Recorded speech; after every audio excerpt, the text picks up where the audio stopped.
Dr. Nader, I would actually like to start with a question that one of our members in the audience, who is wanting to learn TM this summer, Scarlett, is asking, and Scarlett is 9 years old and probably the youngest member here with us. And since she's going to learn Transcendental Meditation, and we kind of uncovered a bit the value of TM, like of consciousness being primary. And it's really, for me, having heard Dr. Nader, you speak today about it, it's something so invaluable that we don't value because we take it for granted. It's like when we're healthy and well, we run around, we take this body for granted, we think everything, we can do everything, and suddenly we get sick and we can't even get out of bed or, let alone cook food or something. And so knowing it's so close to us because it's kind of who we are, and yet we don't value it. So why would we want to unlock it? But Scarlett is really asking, coming back to Transcendental Meditation, it seems to unlock consciousness, as our title proclaims. And Scarlett wants to know, like, how does Transcendental Meditation help with our mental abilities? Like, how is that then connected to consciousness and our full potential? Mental abilities depend on our ability to be conscious, of course, because without consciousness, there is no ability at all. That's one thing. The second thing, it also depends on the clarity of our consciousness. If we're talking about the screen and the movie, if the screen is not clear, is not clean, is wrinkled, then the movie of life that goes on is seen from a wrinkled, unpleasant, not fully clear perspective. This is one thing. So cleaning the screen of our life is very important to be able to see things in the most complete way. Two people might be exposed to the same situation, and one would be able to overcome it and see it's a small thing, and another might feel it's a big mountain and difficult to surmount, and they get depressed and anxious and unhappy about it. And they become what we call the football of situations and circumstances. Like a football being thrown around by circumstances, by others, by situations. If our consciousness is limited and only on the surface of the ocean, that's why we took that example also of the ocean, then we are tossed around by the waves. And the waves are, if somebody's happy, I'm happy. If somebody is not happy, if I get a good news, I don't get a good news, then my mood changes, and I'm always being tossed around by situations. So that is another level which is important, where Transcendental Meditation anchors us in ourself. It anchors us in the depths of the ocean, and we are no more in the storm of life. Life will have a storm always. Things will keep changing. People will change. They will understand us sometimes. They will not understand us other times. And if our happiness, our well-being is depending only on the outward changes, then it's like a ship on the stormy ocean. It gets tossed around. But if you have a good anchor, then you see things and anchor them beautifully, and you can wait for the storm to go away. That is another level. Another level is in performance, in intelligence. You need as large a perspective as possible. So let's say you want to make an investment in the stock market. And you open the paper and you see, well, this stock went up today. Say, great, I'm going to put money in that stock. That's one information. It's like having a narrow awareness.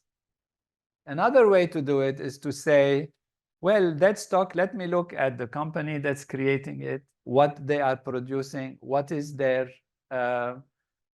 strengths, what is their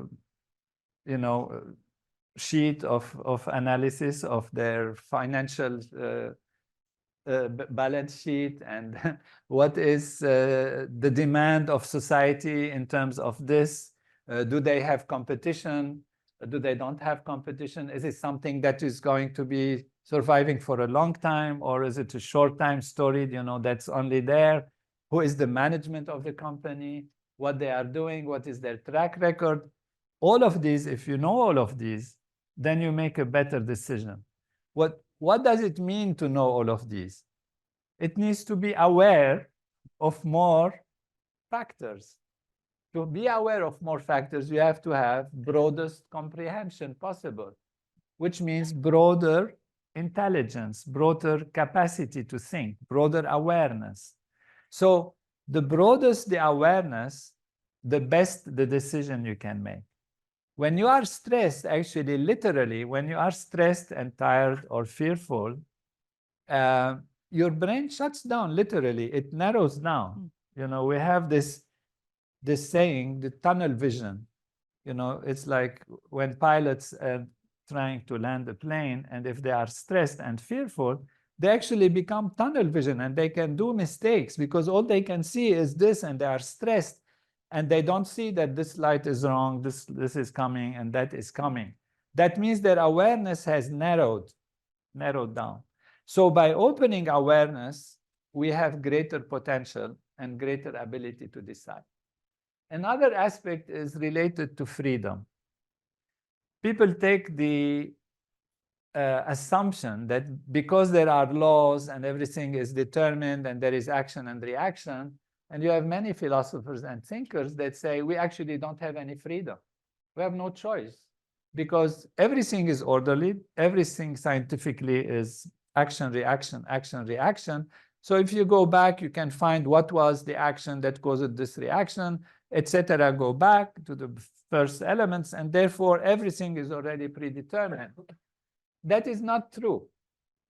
That is not true. Based on scientific findings, based even on findings in quantum mechanics, there is uncertainty, some level of uncertainty in nature. There is some level of uncertainty in which firing of which nerve will happen in your brain. There is a possibility, there is a sense of a number of possibilities that can happen that can be actually modulated by your awareness, by your consciousness. And so we have freedom. I discussed this also in the book. It's not a hard sell, but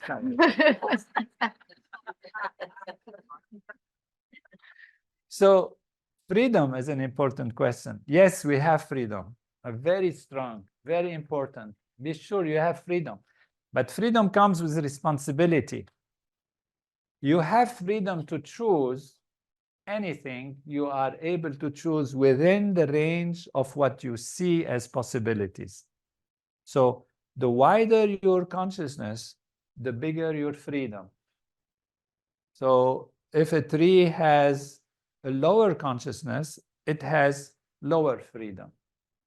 If a stone, which we know has much lower consciousness, it has much less freedom. So freedom grows with consciousness. The stone has no choice. It doesn't say, oh, am I going to fall? If she drops me, I'll think about it. What's going to happen to me? Am I going to break myself? What happens in the past? What happened? The stone has absolutely no sense of that. That's why we're saying very limited consciousness, just sensing the gravitational field. And therefore, it's very narrow, and its ability to have degrees of freedom are also extremely, extremely narrow. Maybe its molecule jiggle or its atoms jiggle a little bit and can influence something imperceptible and insignificant, but it's not on the basis of decision-making, of thinking, of making a decision. The more you go up in the evolutionary field, the more you have freedom. And therefore, what is freedom? It's the ability to choose. But you say, I am free to choose from what? I see three possibilities, and I can choose any one of the three possibilities I want. That is one kind of freedom. The same other person who thinks they have full freedom also, but under the same situation, they say, wait a minute, I can see 10 possibilities. Why? Because their awareness is wider, broader. They can think of more things. I see 10 possibilities. So if they see 10 possibilities, which one has more freedom? The one who can choose things that the other cannot see. Because the other says, I'm free to choose between two things. But the other can choose from 100 things. So that person who sees more has bigger freedom. So widening consciousness allows us to see more. And so on all these levels of intelligence, of creativity, of thinking, transcendental meditation helps broaden consciousness. And it transcends, means takes us to the bottom of the ocean. And when we are in the bottom of the ocean, we see all the waves and we see what is happening. And we go also to that level, which we call the pure self, the inner self, which in physics they call the unified field of all the laws of nature, which is the source of all the creativity and intelligence. So it broadens the awareness and takes us to that field in ourselves, which it gives us maximum possibility of change and evolution. So that is what is very significant in terms of unlocking the full value of consciousness for unlocking maximum potential. Beautiful. Now, coming back to the problem, and Barris is asking, because you talked about the reality as we experience it with physical matter, and then that spiritual value, which can also be just understood as non-material. So Barris is asking, how do we balance our lives between reality and spirituality? And how do we build a consistent TM practice, our meditation, transcendental meditation practice, given all the challenges we may face in our daily lives? Well, before I answer the question of balancing and how we maintain regularity in the practice, I want to clarify something. We talked about physical and non-physical. What we are discussing and presenting today is that actually everything is consciousness. Everything is consciousness. This is something I want you to go with and not think that I am differentiating between consciousness and material things. That's something that requires to go through the steps of understanding what it means. But what it means is that everything that appears as physical is actually a phenomenon of consciousness. How does this happen? There is a story about that. I'm happy to tell you the story if time allows, and depending on your priority of what you want. But the hard problem of physicalness, which means how can material physical things emerge from consciousness? Is it we are living in a simulated universe? Is it we are living in a holographic universe? Is it we are living in the matrix that we believe that? Is it we are living in a dream? Or is this real? What we are living is real. And the good news is it is real. So we accept the realism of what appears as matter. That is a big challenge, because for the idealists, those who think that everything is consciousness, the only solution they could give to the reality of matter is that it's not real. And they call this illusion. In the ancient knowledge also, it's called Maya. But Maya means illusion in Sanskrit. You know, the modern scientist or philosopher, they say it's just, you know, kind of manipulation of your consciousness or manipulation of your awareness. It's an illusion. It's not real. But what we're saying is that it is actually real, and consciousness is also real. We don't have to reject the realism of physical reality, The only thing we're saying is that what you see as physical is a dynamics within consciousness. Now, if you're really eager to know how this happens, you'll have to wait longer. That's right. We gotta wait till August 6th.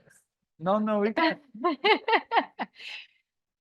Maybe to unpack that, and I know it's really the intricate ways of how consciousness wakes up to itself. I know because some of us and some of you are new to Transcendental Meditation, I feel, can we go maybe a bit in really understanding the uniqueness of what Transcendental Meditation gives us in kind of giving us access to experience that consciousness, and then start understanding also more the mechanics of how it creates matter, because we become actually the scientist and researcher ourselves in our own consciousness, which is kind of out there, to be honest. But Yeah. you know, it's beautiful because it's like when I describe to someone who wants to learn TM and they're like, it sounds all great, Anna, but you know, I want to like, can I test it before I learn? I'm like, it's like me describing you how a mango tastes without giving you the mango yet. And you're like, you know, I can tell you it's like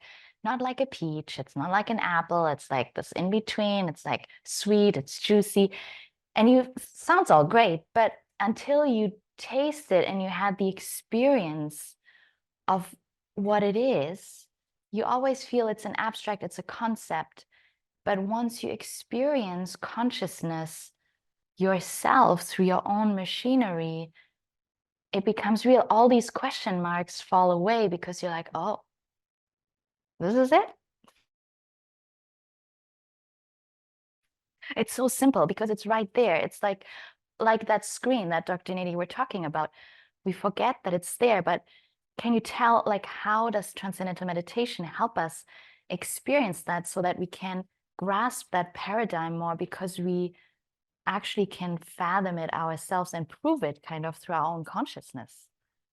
Yes, this is beautiful in the sense also that to be regular in meditation, it's important to know what is its value.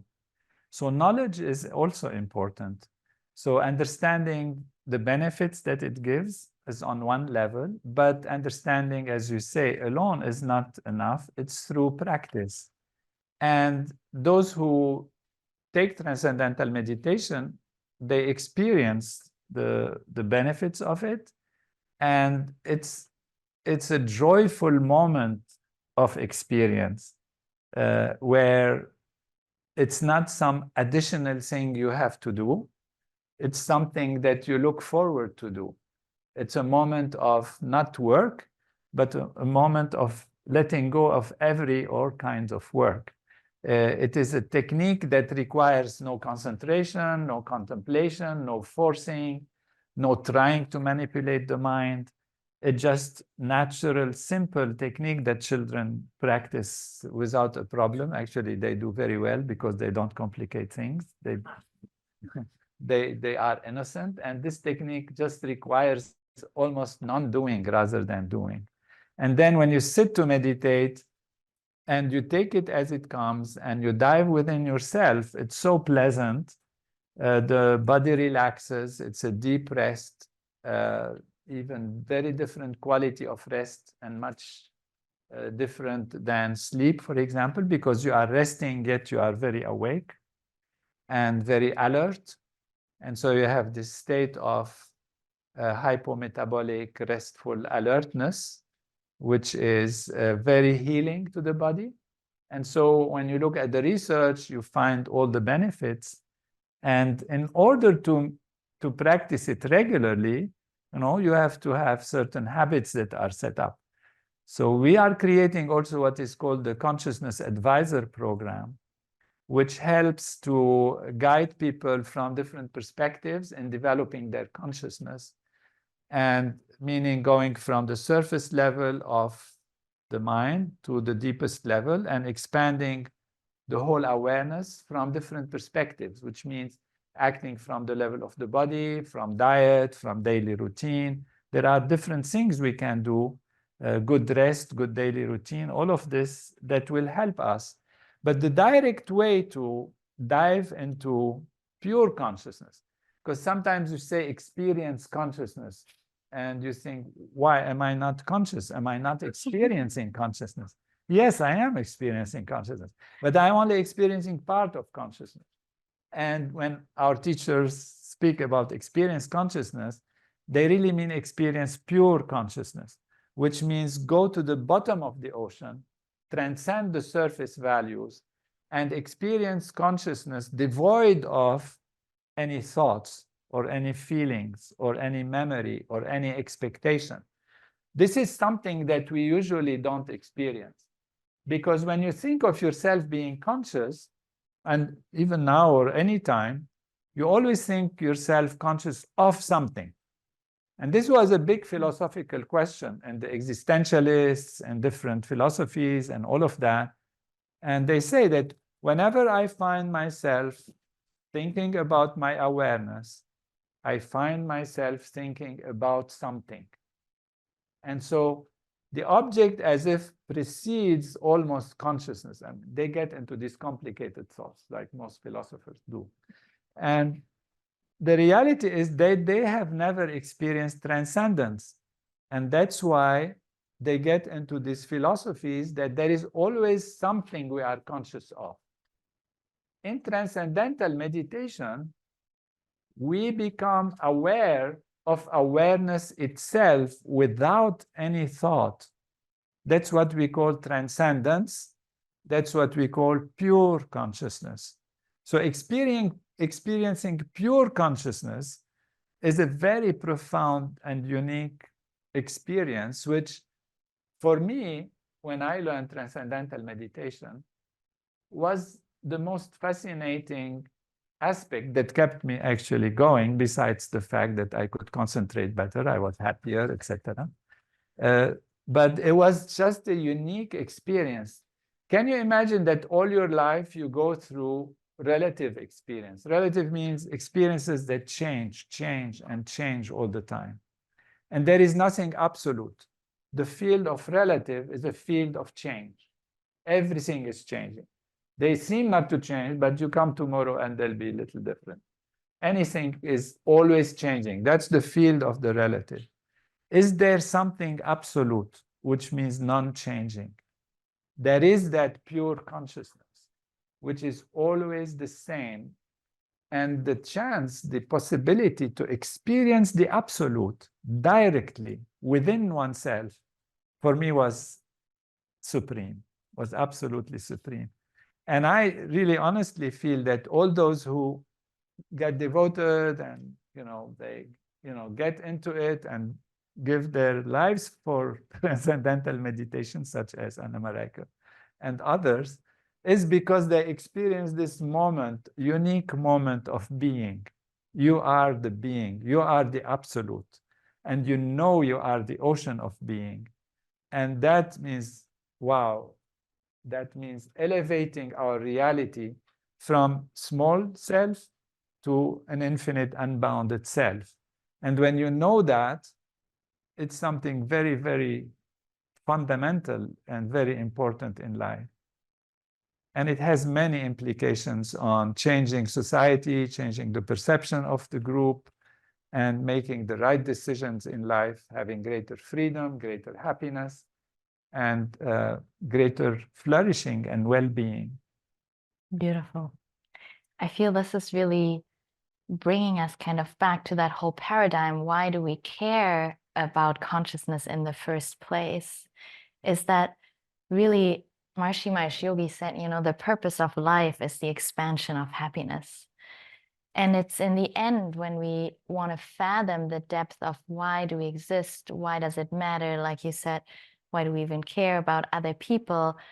What makes us so human is that consciousness and that experience of that source that in the end, as you said, is actually the same. It's like radio waves. It connects myself with everything else. If I have the antenna or right frequency, I hear the music.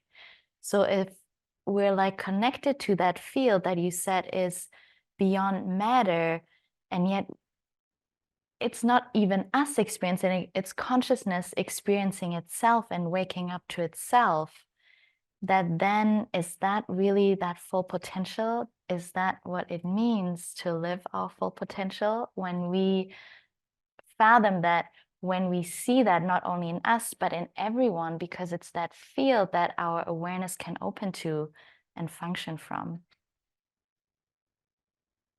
The meaning of life sets into the whole paradigm of how consciousness emerges, looks at itself, experiences itself from different perspectives, and then experiences itself from limited perspectives, and goes back onto itself. So what is the meaning? Why we are here is quite a question. What is the purpose of it? The expansion of happiness happens with the expansion of consciousness. Because we all want to know more, to have more, to experience more, to be more. And when we want the maximum, it's actually when we want to be the maximum. People think we want more and we want to possess more, but the reality is what we really want is we want to be more. That's what we really want. And we think that by having more, we are more, which can be true. You know, by having more, you have more responsibility, you have more power, and it's part of being more. But what we are all searching for is to be more. And to be what?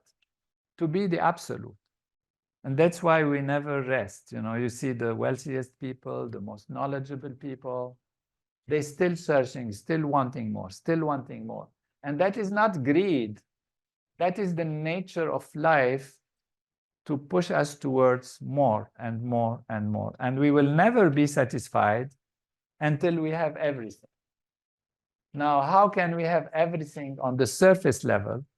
That is impossible almost. You know, you can be the king of the galaxy.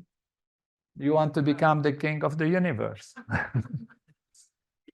So on the surface value, there is no limit. But there is a field of life, which we call the unified field from physics perspective, which we're calling pure consciousness or the absolute being from a consciousness perspective. And that is who we already are. But we don't know it. We've forgotten it. Also, there is a reason for that. It's explained in the book. We've forgotten it, or it has forgotten. For some reason, it has limited itself. It puts itself in the shoes of different perspectives.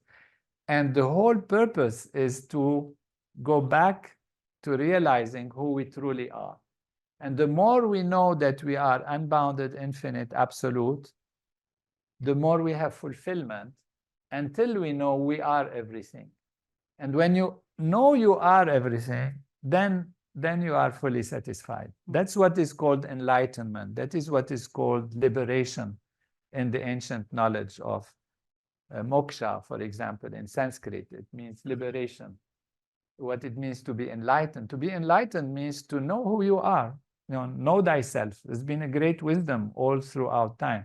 But what does it mean, know thyself? Know thyself to have these qualities, to have these difficulties, to have these problems, these shortcomings. That's not at all.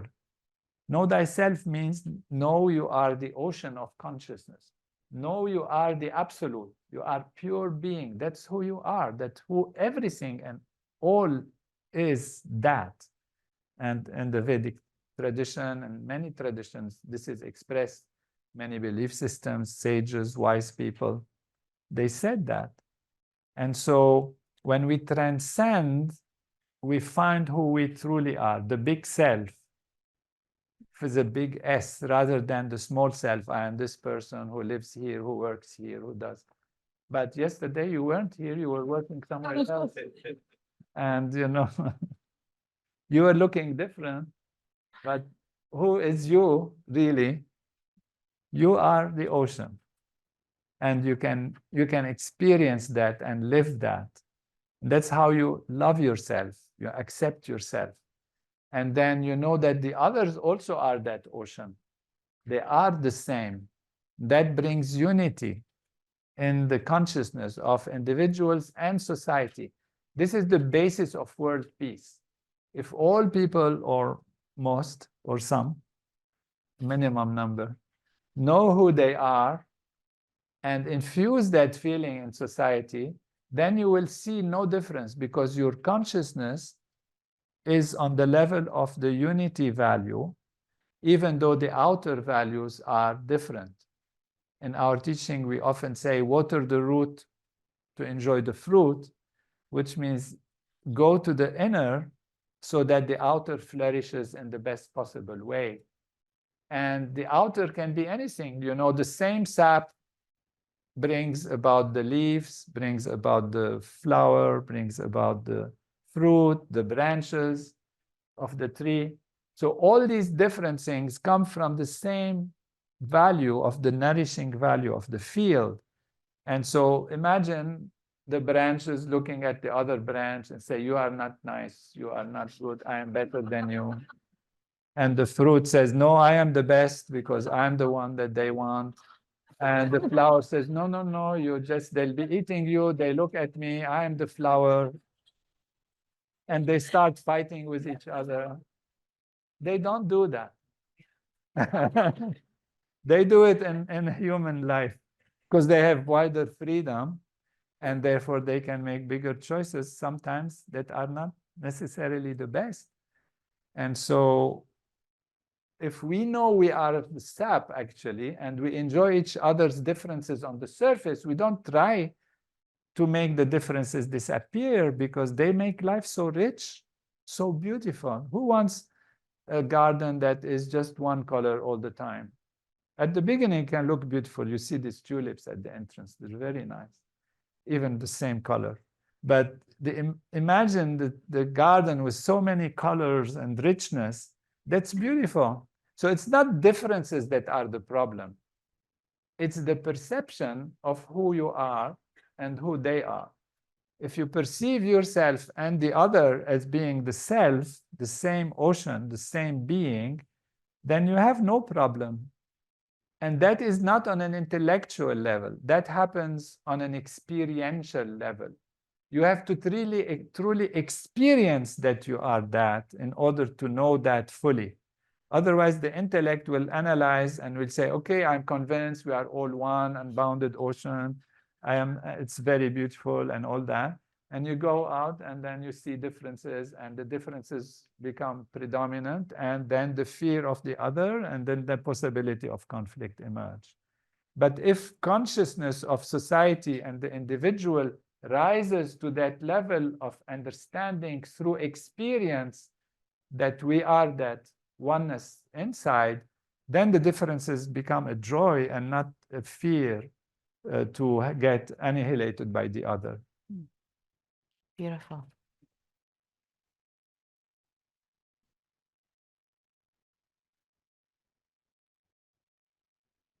I feel this is a really beautiful kind of rounding out of our session. And I know we need to leave some cliffhangers for you all to read Dr. Nader's book, so we won't uncover all the fine mechanics, even though we would love to. I would love to close with a question from Nina that I feel really brings us all home to where this ancient knowledge came from too. So Nina is asking, can you please share a nugget that you received from Maharishi Mahesh Yogi that comes to you as you hear this question? Yeah, this is like, yeah, immediately what comes to mind. Yeah? Don't think about it. A most profound aspect that just came to mind, because when you said it, even though I read the question before, but I didn't think it. It was all staged. There's freedom in it. But really what came to mind right now was this relationship between knower, knowing, and known, which is a very profound aspect of actually the paradigm presented in the book. And that is that how consciousness emerges as many, how the one unbounded ocean of being appears as many. And that is because of its nature. And what is its nature? We're calling it consciousness. Its nature is to be conscious, to be conscious. Of course, otherwise, we would call it something else. We can call it love. And what is its nature? It's to love. Fine, we can fit love in consciousness, but that's not what we're calling it. It is love, but it is all the beautiful things. But we're calling basically consciousness. And consciousness allows us to explain how the one becomes many. That is the inception of multiplicity, the start point of multiplicity from unity. And that is a very profound, even though it can appear very simple, perspective from Maharishi, which is the nature of the ultimate field of being is consciousness, and therefore its nature from being to becoming is to be conscious. What does it mean to be conscious? To be conscious means to be conscious of something. Then we come to the actual dynamics of consciousness. To be conscious of something means to have a subject who is conscious and an object of which the subject is conscious. Now, I am conscious of the flower. I am the observer. Flower is the observed. And what else there is? There is a connection between me and the flower. If we don't have a connection between the flower and me, I'm not conscious of the flower. There is a wall here between us, and I didn't know that the flower vase was there. I wouldn't know that there is a flower, so I'm not conscious of the flower. So I need something to connect me to the flower. So there is an object, there is a subject, and there is a connecting mechanism that connects the subject to the object. In other terms, there is a knower, there is a process of knowing, and there is a known, an object of knowing. So when consciousness, pure consciousness, looks at itself, because of its nature, it reflects on itself and says, I can be in the mode of knower. I can observe myself, so I can be in the mode of observed, of object.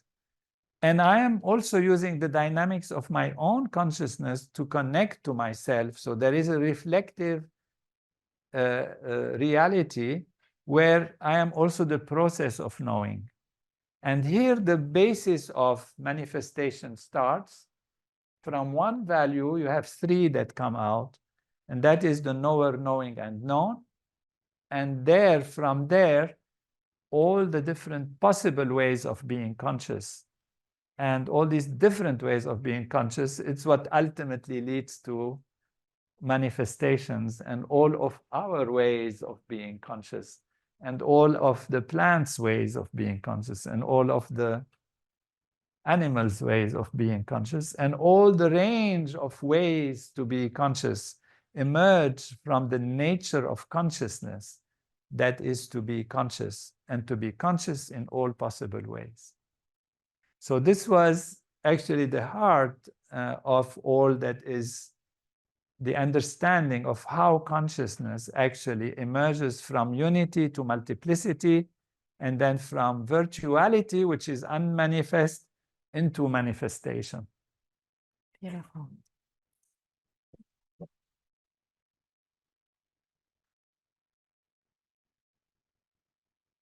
Thank you.